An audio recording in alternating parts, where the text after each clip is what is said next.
So hi friends, welcome back to Chinnu's online learning. അപ്പോൾ നമ്മളിന്ന് വന്നിരിക്കുന്നത് നമ്മുടെ പുതിയ യൂണിറ്റ് ആയിട്ടാണ് വന്നിരിക്കുന്നത്. നമ്മുടെ ആദ്യത്തെ യൂണിറ്റും അതേപോലെ തന്നെ രണ്ടാമത്തെ യൂണിറ്റും അതിലുള്ള മൊത്തം പാഠഭാഗം, അതായത് നമ്മൾ ഇതുവരെ 6 പാഠഭാഗങ്ങളാണ് എടുത്ത് കംപ്ലീറ്റ് ചെയ്തിട്ടുള്ളത്. ആ പാഠഭാഗങ്ങൾ കവിതയാവട്ടെ അല്ലെങ്കിൽ ഒരു കഥയാവട്ടെ അതെല്ലാം നമ്മൾ ചർച്ച ചെയ്ത് കഴിഞ്ഞതാണ്. അതേപോലെ തന്നെ അതിന്റെ പ്രവർത്തനങ്ങളുടെ വീഡിയോ നമ്മളെല്ലാം അപ്ലോഡ് ചെയ്ത് കഴിഞ്ഞിട്ടുണ്ട്. അതൊക്കെ നിങ്ങൾ കണ്ടിട്ടില്ലെങ്കിൽ പോയി കാണണം. ഓക്കെ, അപ്പൊ നമ്മുടെ രണ്ടാമത്തെ യൂണിറ്റിന്റെ ലാസ്റ്റത്തെ പാഠഭാഗമായ ഓണം അന്നും ഇന്നും അതിന്റെ പ്രവർത്തനങ്ങളൊക്കെ അവസാനിച്ചിരിക്കുകയാണ്. പാർട്ട് 4 വരെയുള്ള വീഡിയോകളിൽ നമ്മളത് അവസാനിപ്പിച്ചു. ഇനി നമ്മള് ഈ ഒരു ക്ലാസിന്റെ, അതായത് സ്റ്റാൻഡേർഡ് 6 അടിസ്ഥാന പാഠാവലി എന്ന് പറയുന്ന ബുക്കിന്റെ അവസാനത്തെ യൂണിറ്റായ യൂണിറ്റ് 3 സ്വാതന്ത്ര്യം തന്നെ ജീവിതം എന്ന് പറയുന്ന യൂണിറ്റിലേക്കാണ് പോകുന്നത്. സ്വാതന്ത്ര്യം തന്നെ ജീവിതം. അപ്പോൾ ഈ അടിസ്ഥാന പാഠാവലിയിലത്തെ ഏറ്റവും ലാസ്റ്റത്തെ യൂണിറ്റ് ആണ്. ഇനി നമുക്ക് അവസാനിപ്പിക്കാനുള്ളത് 3 പാഠഭാഗങ്ങളാണ്. ഒന്ന് ബാലലീല, അതാണ് നമുക്ക് ആദ്യമായിട്ട് എടുക്കാനുള്ള ഒരു പാഠഭാഗം. അപ്പോൾ ഈ 3 യൂണിറ്റില് നമ്മൾ സ്വാതന്ത്ര്യത്തിന്റെ മോഹത്തിന്റെ വ്യത്യസ്ത തലങ്ങളാണ് ഈ യൂണിറ്റിലെ പാഠഭാഗങ്ങളിൽ നമുക്ക് കാണാനായിട്ട് സാധിക്കുക.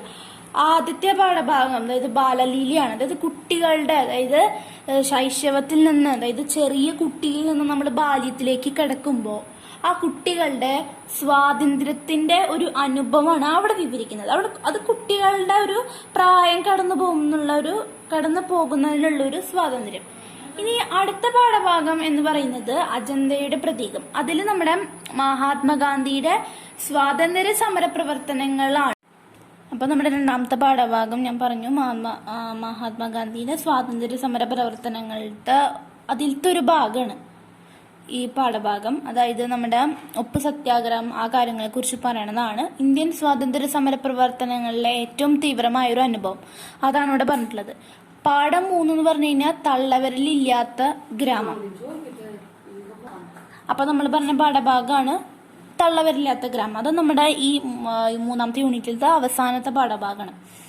അത് നമ്മുടെ ഒരു യാത്രകളുടെ ഒരു കൃതിയാണ്. അതായത് നമ്മുടെ ഗോവർദ്ധന്റെ യാത്രകൾ എന്ന് പറയുന്ന കൃതിയിലെ ഒരു ഭാഗമാണ് ഇതെന്ന് പറഞ്ഞു കഴിഞ്ഞാല് അധികാരത്തിലൂടെ ജനങ്ങളുടെ സ്വാതന്ത്ര്യം കവർന്നെടുക്കുന്നത് തടയാൻ സ്വന്തം തള്ളവിരലും മുറിച്ചിട്ട് പ്രതിഷേധിക്കുന്ന തുണി നെയ്ത്തുകാരായ ഒരു പറ്റം ഗ്രാമീണരുടെ ഒരു കഥയാണ്. അതായത് ഒരു യാത്രകൾ നിറഞ്ഞൊരു കഥ, അതായത് അവർക്ക് സ്വാതന്ത്ര്യം കിട്ടാനായിട്ട്. അപ്പൊ ഈ 3 പാഠഭാഗങ്ങളിലും സ്വാതന്ത്ര്യമാണ് മെയിൻ തീം എന്ന് പറഞ്ഞു കഴിഞ്ഞാല്.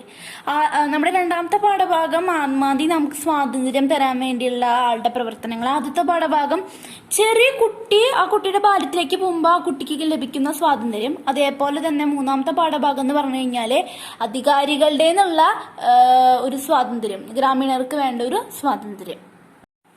ഇനി നമ്മൾ അടുത്ത പേജ് എടുക്കുമ്പോൾ നമുക്ക് കാണാനായിട്ട് ഒരു പടം കാണാനായിട്ട് സാധിക്കും. ആ പടത്തിൽ ആരാണ് കൊടുത്തിരിക്കുന്നത്? അതെ, ബാലഗംഗാധര തിലക്.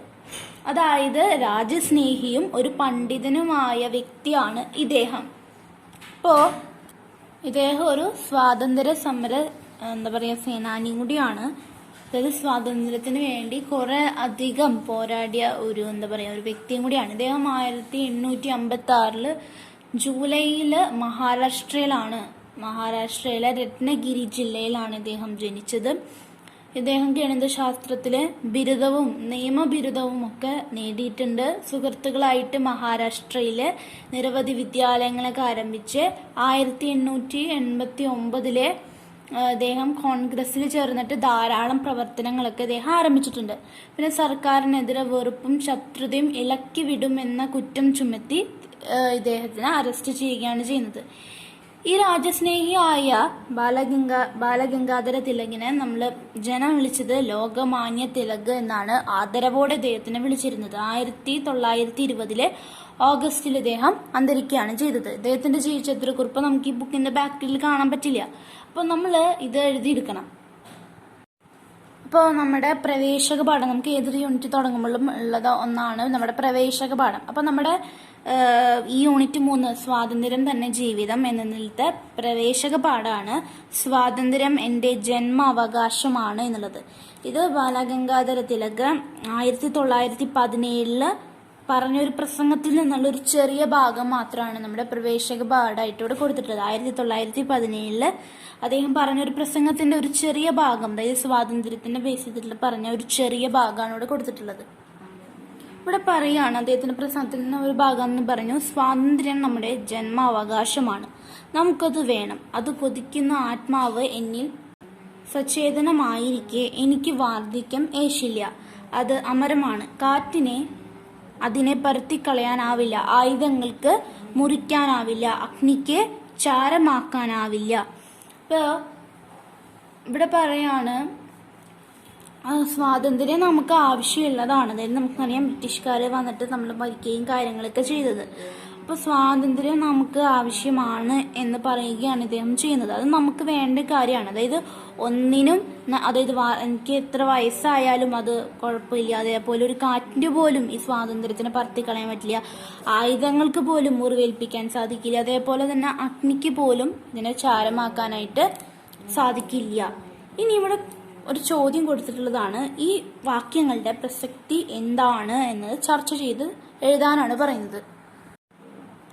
അപ്പോൾ സ്വാതന്ത്ര്യം എൻ്റെ ഒരു ജന്മാവകാശമാണ് എന്ന് വിളിച്ചു പറയുകയാണ് ഇവിടെ ബാലഗംഗാധര ചെയ്യുന്നത്.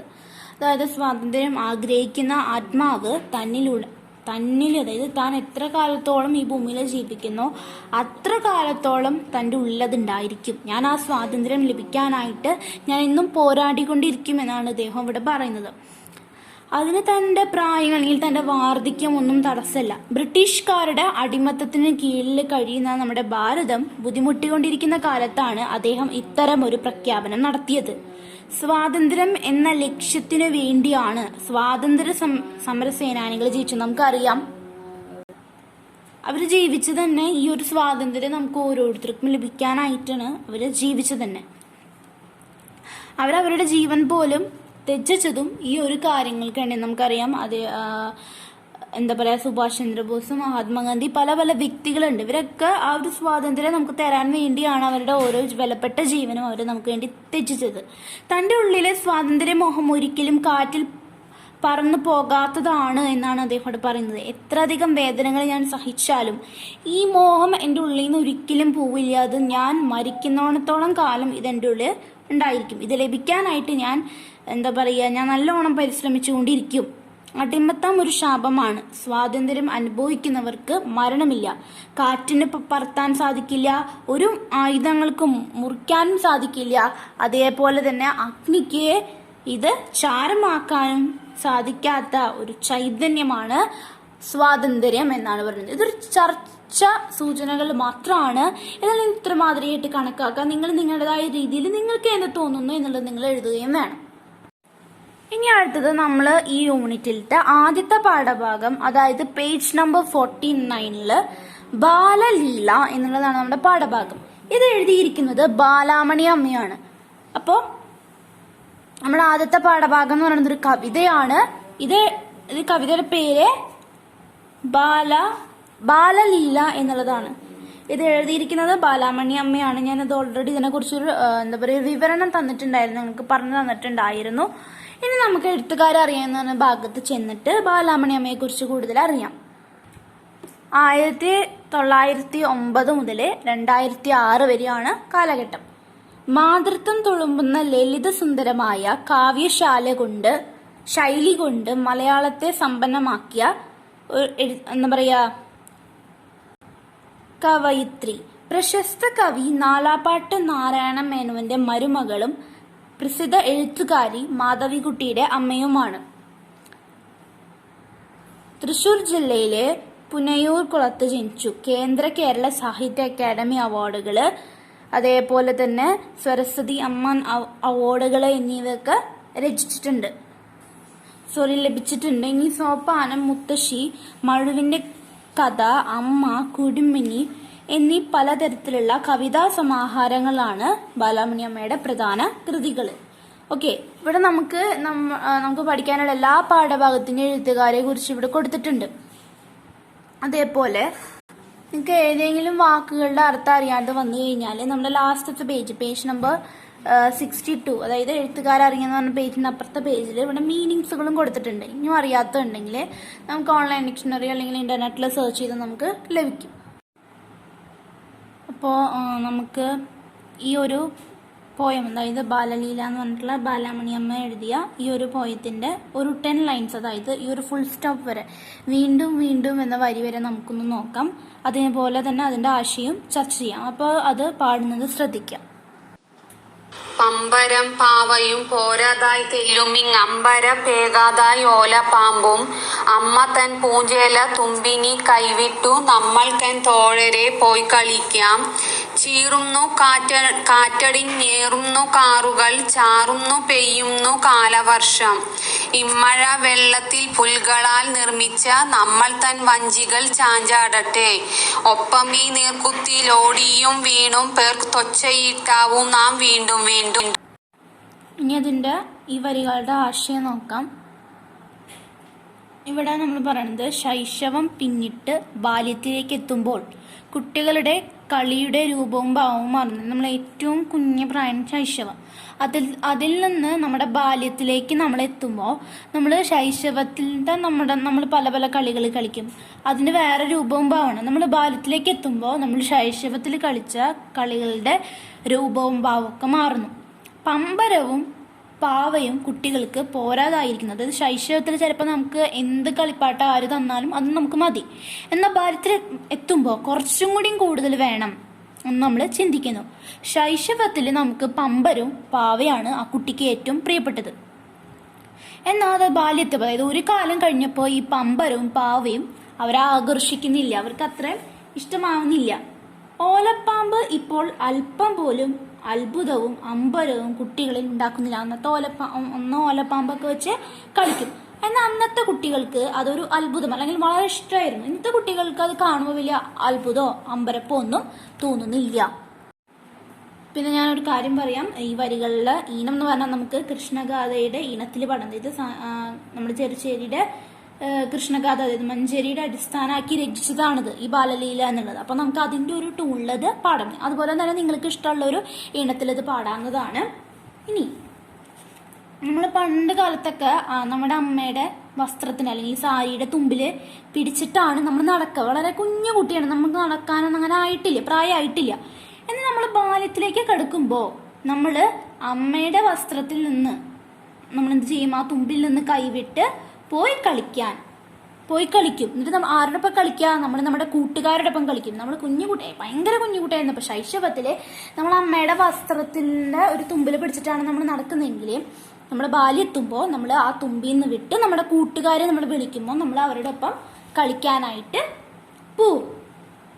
അതേപോലെ തന്നെ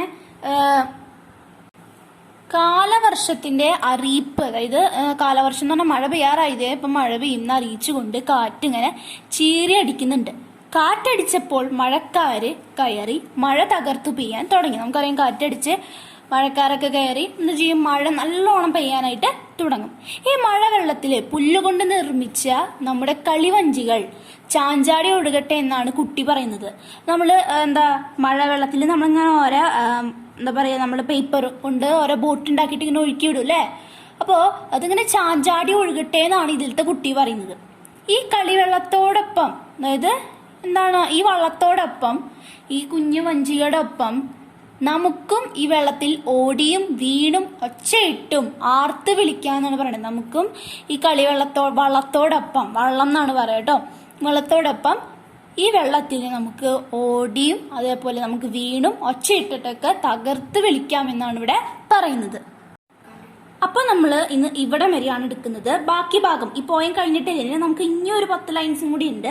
ബാക്കി ഭാഗവും അതിന്റെ അർത്ഥം അതേപോലെ തന്നെ ഈ പാഠത്തിന്റെ പ്രവർത്തനങ്ങൾ പാർട്ട് 2ലാണ് ഉണ്ടായിരിക്കുക. ഇത് ബാലലീല എന്ന് പറയുന്ന കവിതയുടെ പാർട്ട് 1 ആണ്. പാർട്ട് 2 ഉടനെ തന്നെ അപ്ലോഡ് ചെയ്യുന്നതായിരിക്കും. മറ്റു ഭാഗങ്ങളുടെ വീഡിയോ കണ്ടിട്ടില്ലെങ്കിൽ പോയി കാണാം. അപ്പൊ നിങ്ങൾക്ക് ഈ വീഡിയോ ഇഷ്ടമായി കഴിഞ്ഞാൽ ലൈക്ക് ചെയ്യാനും മറ്റുള്ളവർക്ക് ഷെയർ ചെയ്യാനും കമന്റ് ചെയ്യാനും മറക്കരുത്. കമന്റ് ചെയ്യുമ്പോൾ നിങ്ങൾക്ക് ഡൗട്ട്സും ചോദിക്കാം. ഇതുവരെ നിങ്ങൾ സബ്സ്ക്രൈബ് ചെയ്തിട്ടില്ലെങ്കിൽ ഒന്ന് സബ്സ്ക്രൈബ് ചെയ്യുക. ഒപ്പം കൂടെ കാണുന്ന ബെൽ ഐക്കണിൽ ഓൾ ഓപ്ഷൻ ക്ലിക്ക് ചെയ്യാനും മറക്കരുത്. അപ്പോൾ നമുക്ക് പാർട്ട് 2 ആയിട്ട് വീണ്ടും വരാം. അതുവരയ്ക്കും ബൈ ബൈ.